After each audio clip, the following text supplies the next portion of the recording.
Hola amigos de la comunidad. Pudo ser un desastre todavía mayor. Una hecatombe incalculable en vidas humanas que pudo terminar con la destrucción de Japón y de sus principales ciudades. Si no sucedió, fue por el temple de unos pocos líderes militares japoneses, por la firmeza del emperador Hirohito que mantuvo su decisión irremediable de rendirse a los aliados, decisión que definió con una frase inolvidable que rebosaba orgullo herido: ha llegado la hora de aceptar lo inaceptable. Y si la devastación no fue mayor, también lo fue por cierta determinación de las Fuerzas Armadas de Estados Unidos, decididas a destruir al enemigo, convencidas de que la prolongación de la guerra costaría la vida de al menos 1 millón de sus hombres embarcados en el tramo final de la Segunda Guerra Mundial. El 6 de agosto de 1945, con Hiroshima sepultada en el horror atómico, con su población diezmada y sus edificios destruidos, con la evidencia de una nueva arma, poderosa, inabarcable, desconocida y temida que causaba una devastación jamás imaginada, Japón se negó a la rendición.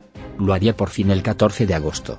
Pero en esos 8 días dramáticos, los señores de la guerra japoneses pensaron en apartar al emperador, trasladarlo a un lugar remoto y seguro, derrocar al gobierno que impulsaba la paz, que era la rendición, y preparar una monumental batalla final entre lo que quedaba del ejército imperial y las tropas de Estados Unidos, forzadas a invadir la isla. Por su parte, Estados Unidos estuvo dispuesto a enfrentar la intransigencia japonesa, su negativa a aceptar las condiciones de paz impuestas por Harry Truman, Winston Churchill y José Stalin en Potsdam, territorio de la Alemania vencida, con un fenomenal despliegue de 1000 bombarderos B-29 que serían enviados para destruir Tokio y lo que quedara en camino. No ocurrió por milagro. Incluso con la rendición ya aceptada y pactada, a firmarse el 2 de septiembre en el acorazado Missouri anclado en la bahía de Tokio, con las más altas autoridades americanas y británicas a bordo, entre ellas el general Douglas MacArthur, jefe del Ejército del Pacífico, y el almirante Chester Nimitz, comandante de las fuerzas navales. Los japoneses planearon un ataque suicida destinado a hundir a Missouri y todos sus ocupantes. La que sigue es la historia no muy conocida de aquellos 8 días dramáticos que pudieron cambiar al mundo para siempre. Y para peor. Igual que Adolf Hitler, su compinche junto al italiano Benito Mussolini en aquella sociedad destinada a dominar al mundo, el emperador Hirohito también tenía un búnker en los sótanos del Palacio Imperial que era a la vez un refugio antiaéreo. Ese fue el escenario de reuniones de urgencia en un ambiente crispado.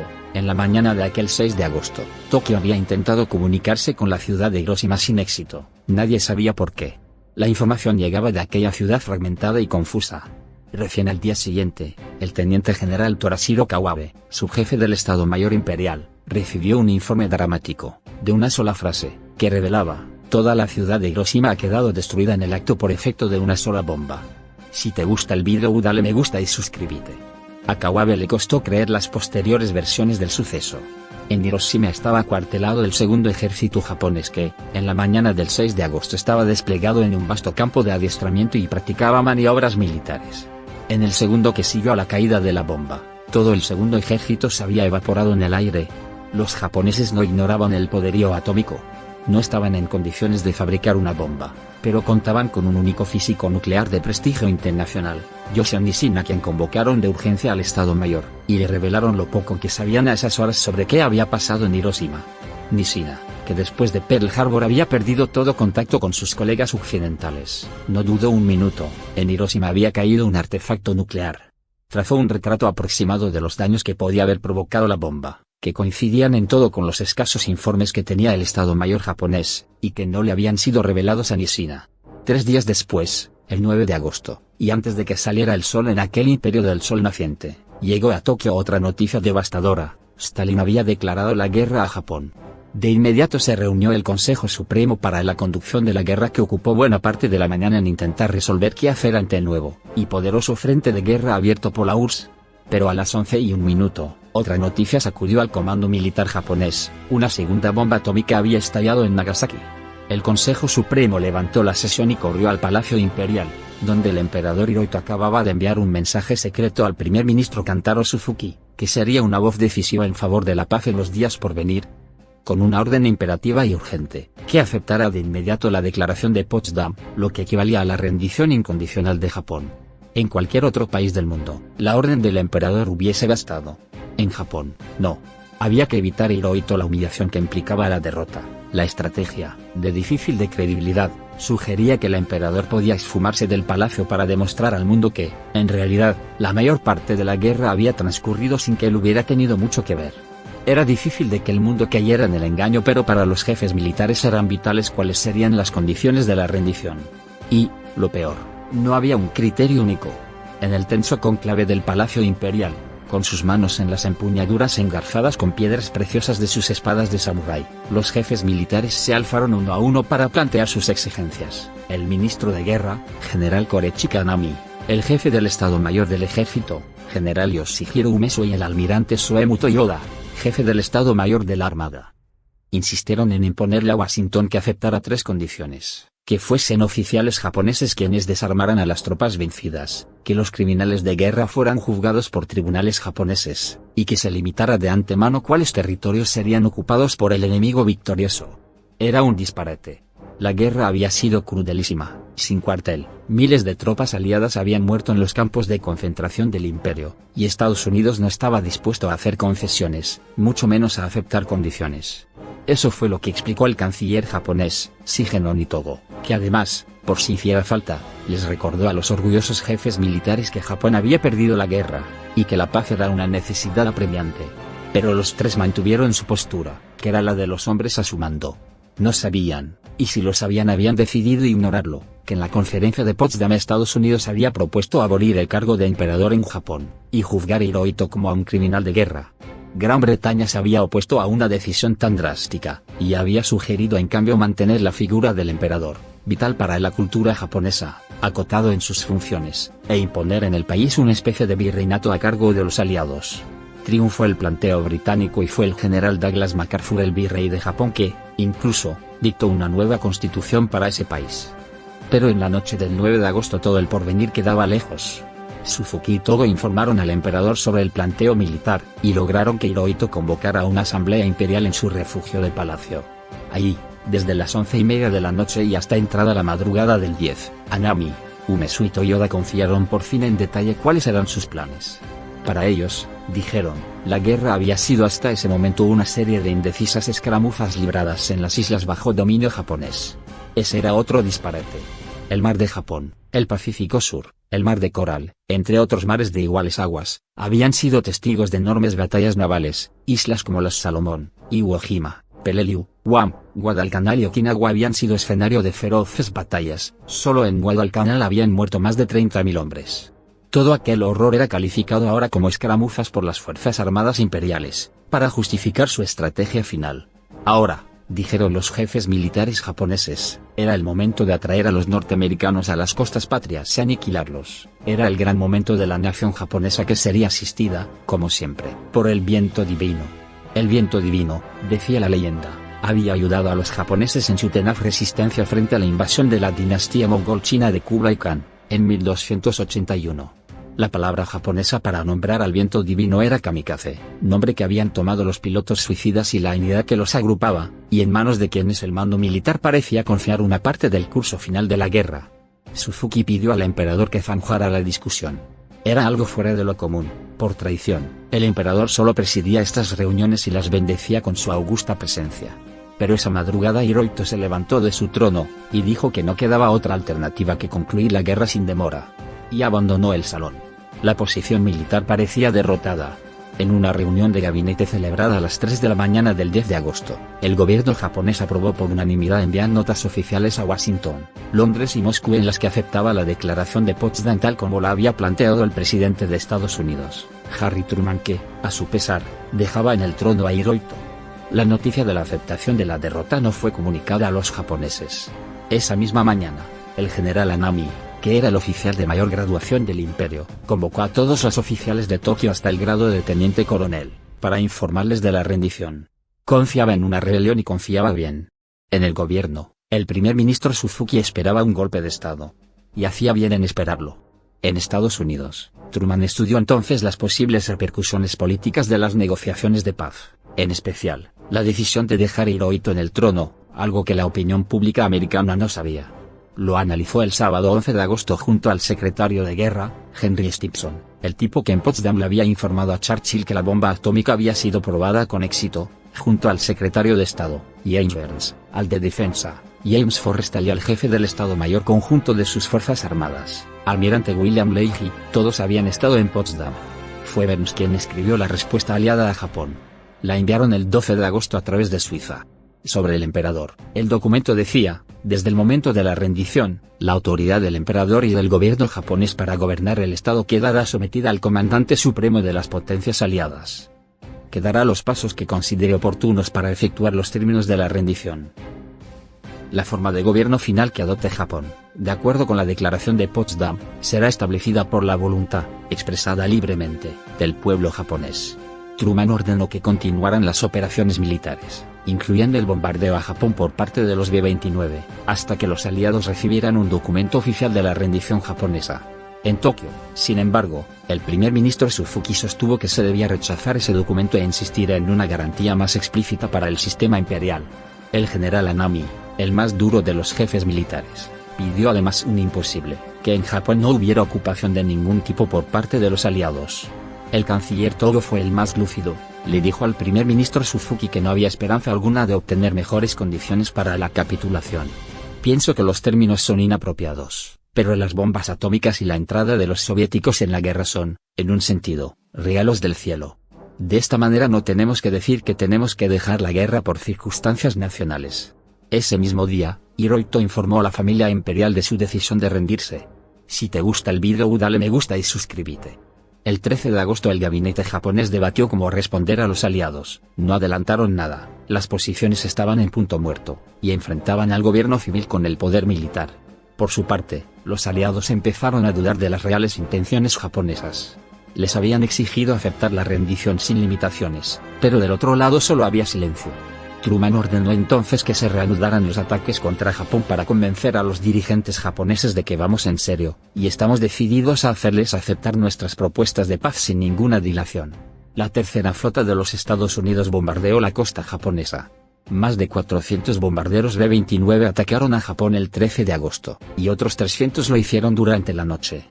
Los aliados bombardearon también con papel, lanzaron miles de panfletos en el que afirmaban: nuestra alianza de 3 países le presentó a vuestros líderes 13 artículos de rendición para ponerle fin a esta guerra infructuosa.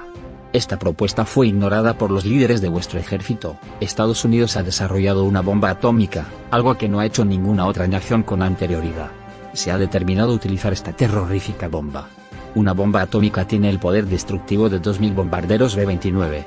Hirohito se reunió entonces con los oficiales superiores del ejército y la armada y les pidió que se unieran a él para poner fin a la guerra.